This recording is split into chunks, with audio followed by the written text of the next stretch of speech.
So the individual responsible for the Southport murders last year has been sentenced 52 years in prison, meaning he'll be about 70 years old when he gets out, if he ever gets out. But there's a few things in this case which just don't seem to make sense to me, and by all means, if you know more than me, please comment and let me know where I'm going wrong, because I'm really trying to wrap my head around some key facts. The individual responsible has pled guilty to 3 counts of murder of 3 young innocent children and 10 counts of attempted murder. Plus, the impact this had on the wider public caused widespread riots throughout the UK because the media appeared to withhold a lot of information. They said that this individual was a choir boy from Cardiff and hid the wider heritage of him. And the question to that is why? Why would they feel the need to not provide the public with this information? Now, you can say it's to not prejudice the case. However, with the riots which happened later, the Prime Minister basically labelled everyone as a far-right thug, thus meaning that anyone that was arrested and was charged with the offences of public disorder, their case was already prejudiced because he'd already put in the media that these people are far-right thugs. Therefore, when they go to trial, the jury will have already had a predisposed idea of what these people are. So the thing about not prejudicing the case for the murderer of children is one thing, and then willingly prejudicing the case by the people who are outraged by such things is another. Now, of course, if you were outrighting and you destroyed things or attacked police officers or caused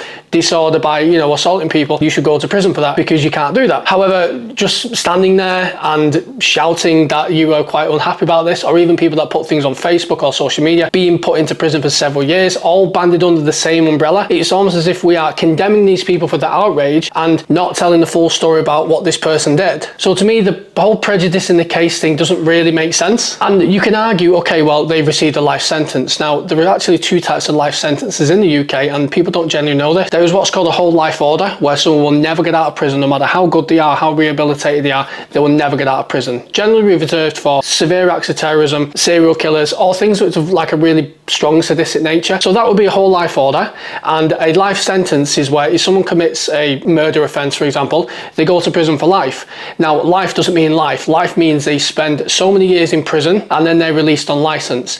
They are on licence for the rest of their life, and if they commit any kind of offence whatsoever and they are charged, they go back to prison and serve the rest of that sentence. That's what's called a life sentence, because you are never off licence. Now, I mentioned before that whole life orders are reserved for the most serious of crimes, one of those being a terrorist offence. And I have a couple of things here which may be the reasons why this person wasn't treated as a terrorist. Even though that they had extremist material in their possession and they were making a chemical weapon, namely ricin, they weren't treated as a terrorist. Now, of course, there is a time frame when obtaining this material, so I've heard people say, why didn't the police know straight away? Well, if somebody has something on a computer, that computer then needs to be downloaded, needs to be booked into evidence, needs to be sent off to the digital forensics unit. They then need to use software and engineers to crack into that device and then examine the entirety of a computer. You think how much stuff is on your computer? It can take a long time to go through all that. So that can explain the delay in finding this material. But then when they found this material, yes, okay, so the person did have this material on their device, but they weren't treated as a terrorist, and I don't understand why that is the case. I think it's more likely when it comes to statistics and being able to get convictions for certain offences, adding the terrorism offence would have added extra complexity to the case,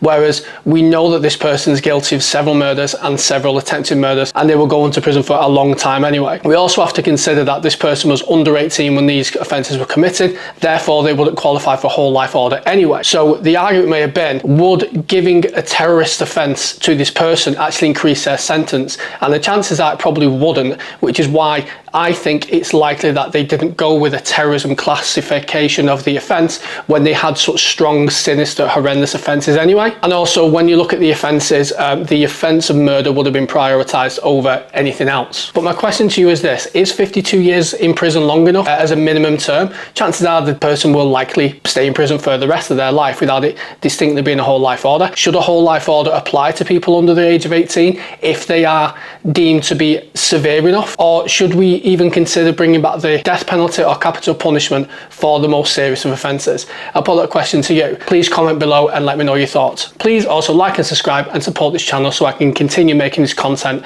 and providing my background as a police officer for that extra little insight into offences such as this. Thank you.